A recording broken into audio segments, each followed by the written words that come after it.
안녕하세요. 그거는 여기도 주고 직접 주시면 돼요. 바람이 찹니다. 이제 죄송한데 이쪽에서 작업을 하는 게 나은 네, 이쪽이 나으세요. 그쪽이 아니시고. 안녕하세요. 마이크를 정확하게 여기 앞으로 제가 지금 들어가서 맞춰드릴게요. 특별한 게스트 한 분을 소개할까 합니다. 또 앞에서 보행수를 기다리는 사람.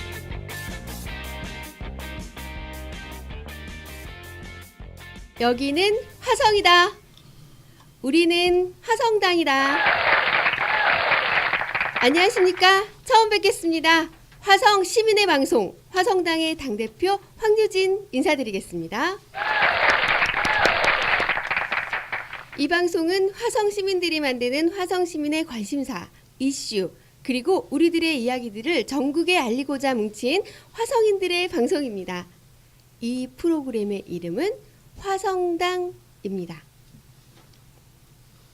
지금부터 화성당의 창당 선언문을 낭독하겠습니다.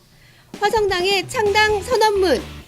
2019년 1월 우리 화성 시민들은 화성시의 특별함을 모른 채 살아가는 대한민국의 답답함을 호소하며 반짝이는 자랑스러운 화성시를 널리 이롭게 하고자 화성당을 창당합니다. 네, 화성시. 사실 뭔가 좀 특별해 보이는 이름이긴 한데요. 여러분 화성시에 산다고 사람들에게 이야기해 보신 적이 있으신가요? 그럼 어떻게 얘기를 하시던가요? 화성, 거기 시골 아니야? 아, 경기도 저쪽에 있는 거? 아, 동탄 있는 곳? 거기 동탄맘들 장난 아니라면서요? 이런 말만 주구장창 듣는데요. 자, 여러분 화성에 대해서 알고 싶으신가요? 화성은 1794년 정조가 수원 부읍치와 현능원을 위호할 성곽의 터를 둘러보면서 붙인 이름이라고 하는데요. 풍요의 고을을 뜻한다고 합니다. 사실 화성시는 인구가 75만여 명에 이르고요. 1.14배 서울보다 더 큰 크기를 가지고 있는 엄청난 도시입니다. 일산의 10배 크기의 야심찬 신도시, 동탄과 이동탄을 가지고 있는 화성입니다. 화성이라는 엄청난 곳이 있다는 것을 전 국민에게 알리고 우리들만의 특별한 이야기를 만들어 가도록 하겠습니다. 우리 서로 소통하기 좋은 것, 화성당입니다. 세상은 화성으로 통한다 라는 슬로건으로 시작한 화성당은요. 화성시 안에 평범한 시민들이 만들어가는 작은 동호회에서 시작이 됐습니다. 4명의 가족으로 이루어지는데요. 어떤 분들인지 여러분들 궁금하시죠? 이 화성인 분들을 스튜디오에 한번 모셔보도록 하겠습니다. 자, 지금 나와 계시네요. 안녕하세요. 안녕하세요. 안녕하세요. 네, 한 분 한 분 우리 소개를 한번 해볼까요? 제가 먼저 소개하겠습니다. 손석희 아나운서와 생방송을 꿈꾸는 여자 당대표 황유진입니다. 반갑습니다. 반갑습니다. 네. 자, 두 번째 소개해드릴 분은요. 발빠른 정보의 귀재 우리 사무총장 이은영님이십니다. 와. 반갑습니다. 네, 편안한 목소리 책 읽어주는 친구 대변인 김미선님이십니다. 반갑습니다. 네, 마지막으로 우리 청일점이시죠. 화성시의 마당발 비대위원장 권영일님이십니다. 네, 반갑습니다. 네, 자, 네 분 다 모이셨는데요. 정말 반갑습니다. 아, 이제 정말 오랫동안 꿈꿔오고 기획해왔던 우리 팟캐스트 오늘 첫 녹음입니다. 정말 긴장되고 떨리고 또 너무 감회가 새롭습니다. 와, 진짜 시작하긴 하네요. 시작이 반이라고 하지 않습니까? 벌써 반은 성공한 겁니다. 네. 네, 벌써 우리 성공했나요? 자, 우리 어떤 얘기 해볼까요? 할 얘기가 정말 너무 많습니다. 아까 일단 제가 소개 멘트를 멋지게 한번 준비했는데 여러분 어떻게 마음에 드시나요? 아, 네. 저는 좀 부담스럽기도 하지만 좋습니다. 저는 각자 소개하는 줄 알고 좀 준비도 해보긴 했는데, 네네. 저도 각자 속인 줄 알았는데 안 해서 다행이에요.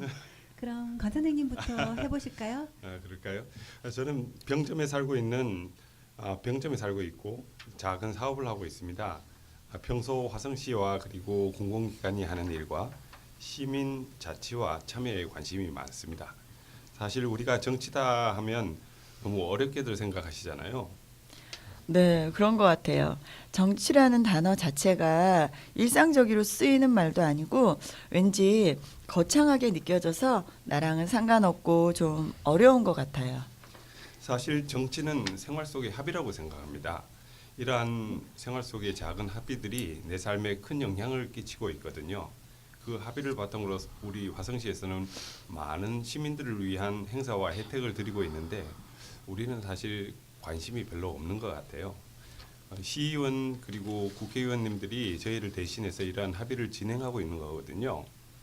최근 이슈가 되고 있는 유치원에 대한 합의만 보아도 그 합의가 우리에게 얼마나 큰 영향을 주고 있는지 알 수 있습니다. 네, 그렇군요. 사실 아이를 키우다 보면 시야가 좁아질 때가 있죠. 아이들과 관련된 정보를 우선해서 보게 되거든요. 네, 맞습니다. 저도 그런 것이 사실이에요. 사실 최근에 우리 아이들이 동요대회에 나가고 싶다고 그 길에서 무슨 현수막을 보고 왔더라고요. 그래서 제가 급하게 화성시청 홈페이지에 들어가 봤는데요. 와, 그 안에 정보들이 엄청나더라고요. 한나절 동안 봤던 기억이 있어요. 저도 이번에 우리 큰아이 입시를 치르면서 정보의 중요성을 뼈저리게 느꼈어요. 실력도 중요하지만 부모의 정보력도 굉장히 중요하더라고요. 네, 맞습니다. 부모의 정보력이 아이의 모든 것을 좌우한다는 얘기가 있을 만큼 중요하죠. 아파트값 떨어지는지, 전세가 요즘 잘 나가는지 그런 것도 계속 주시해야 되고요. 애들 숙제도 매일 봐줘야 되죠. 학원도 알아봐야 되죠. 정말 주부로서 애 키우는 것은 끝이 없는 일인 것 같습니다. 사실 정보를 알 수 있는 곳이 여기 동탄이 신도시다 보니까 거의 없거든요. 그래서 동탄맘 카페라고 유명한 카페가 있어요. 네이버 카페인데 그곳에 집중해서 서로들 정보를 거기서 확인을 하거든요. 근데 요즘 워낙에 그 동탄맘 카페들이 많은 회원들이 있고 안에 기자들이 더 많다는 얘기들이 있어요. 그 정도로 말들이 많고 그런 곳이라서 신뢰가 점점 떨어지고 있는 것도 사실이거든요. 아니 그러면 대체 우리는 이 신도시에서 어디서 정보를 얻어야 되나요? 정말 답답합니다. 네, 화성시는 비평준화 지역이에요. 고등학교를 지원해서 가죠. 집 가까운 학교에 진학을 시키시는 분들도 계시고 여러 가지 정보를 종합해 멀리 있는 고등학교를 보내는 분들도 계시죠. 이 아이들의 교육에 대한 틀도 우리 스스로가 합의를 직접 하지는 않았지만 우리를 대신한 시의원, 국회의원들이 만들어 놓은 합의로 인해 저희가 영향을 받게 되는 거죠. 요즘 우리 동탄 쪽에 유치원 원장님들 TV에 많이 나오시잖아요. 네, 맞아요. 네, 대리인의 합의에 있어서의 한 문제점이라고도 볼 수 있을 것 같습니다. 예를 들어 아이를 키우기 너무 힘들다면 그 틀에 문제가 없는지도 논의하고 어려움을 바꿀 수 있는 방법들도 얘기하며 풀어가는 화성당이면 좋겠다 싶습니다. 네, 맞아요. 그래서 저는 이거를 시작하면서도 얘기했지만 아이를 키우는데 꼭 필요한 정보나 알아두면 돈이 되는 알짜 정보 이런 것들을 알려주는 화성당이 되었으면 좋겠어요. 예를 들면 좀 전에 대변인께서 말씀하셨던 고교 평준화 문제도 정확히는 잘 몰랐거든요. 얼마 전에 공청회도 했더라고요. 평준화를 원하시는 분들과 원치 않는 분들이 각각 있으신 것 같더라고요. 어느 쪽이든 장단점이 있기 마련일 것 같은데 잘 논의해서 안정이 좀 되었으면 하는 바람을 가져봅니다. 중학생 부모님들 같은 경우에는 관심이 많으신 부분이거든요. 교육청에서는 2020년을 목표로 평준화를 준비하는 것 같더라고요. 근데 찬반이 팽팽하게 갈려서 어느 쪽으로든 결론을 내기가 쉽지 않은 것 같아요. 된다, 안 된다, 말은 많은데 아직 확정된 게 없어서 학부모의 입장에서는 마음을 졸일 수밖에 없는 거죠. 게다가 평준화에 대한 정보도 많지 않아서 어느 쪽이 더 좋은지 판단하기도 쉽지 않고요. 그럼 이 평준화에 관한 정보를 우리 화성당에서 얼른 알려드려야겠어요. 네, 얼른 빨리 당장 알려드려야겠습니다. 그리고 혹시 지난 연말에 큰 집회가 동탄에서 있었는데 아시는 분 계시나요? 아, 네. 아, 모르세요. 그 동탄 교통 문제에 대해서 집회가 1,600명이 모였다고 하더라고요. 저는 좀 늦게 알게 돼서 참여는 못했어요. 다음에는 꼭 참여하려고 합니다. 사진이랑 영상을 보니까 열기가 너무 뜨겁더라고요. 네네네. 네, 다음 집회에는 다 같이 한번 가시죠. 네, 그 교통 문제에 관련한 집회 말씀하시는 건데 저는 잠깐 다녀왔습니다. 와, 그렇구나. 네, 현장도 좀 뜨겁다는 느낌이 나중에 보니까 들던데 언론에서도 관심이 많은 사안인 것 같습니다. 화성시는 다른 지역과 다르다는 것을 보여주는 한 형태가 아닌가 싶습니다. 네, 맞습니다. 그 신도시이기 때문에 굉장히 저희가 의사를 많이 얘기하고 여러 가지 행사들도 많고 그리고 집회도 좀 많이 하는 것 같은데요. JTBC에서 잠깐 보여줄 줄 알았더니 아주 오랫동안 핵심적인 이야기를 정말 잘 짚어주셔서 그 여러 가지로 깜짝 놀랐습니다. 이런 부분 이슈가 될 수 있을 것 같은데 이런 부분 오늘 한번 얘기를 좀 해볼까 합니다. 집회에 참가해주신 시의원분이 잠시 후에 오시기로 했는데 어떻게 이 얘기 해볼까 싶은데요. 그리고 지금 우리 화성당 팟캐스트 개국을 축하해 주시기 위해서 화성시 의회에서도 많은 분들이 지금 오셔서 기다리고 계십니다. 잠시 후에 인터뷰 해볼 건데요. 우리 그러면 오늘 말 나온 김에 비평준화와 그리고 교통 문제, 요 문제에 관해서 한번 여쭤보는 건 어떨까요? 아, 네네. 그런데 미리 저희가 질문지를 좀 준비를 해서 보내드렸었거든요. 근데 그 내용에는 포함이 안 된 거라 당황하시진 않으실까 싶은데. 아, 또 원래 방송이라는 게 갑작스러운 질문도 하고 그래야 재밌지 않을까요?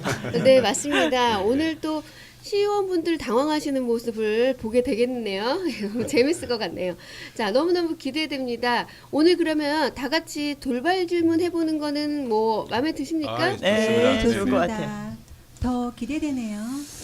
자, 그럼 우리 화성당을 만들어주시는 네 분을 만나뵀는데요. 진짜 목소리도 너무 좋으시지만 인물들도 좋으십니다. 자, 이 프로그램을 잘해보고자 하는 열정이 정말 뜨거운데요. 잠시 후에 화성시 의회에서 오신 5분들의 의원분들을 모시고 돌발 인터뷰를 해보도록 하겠습니다. 여기는 화성당입니다.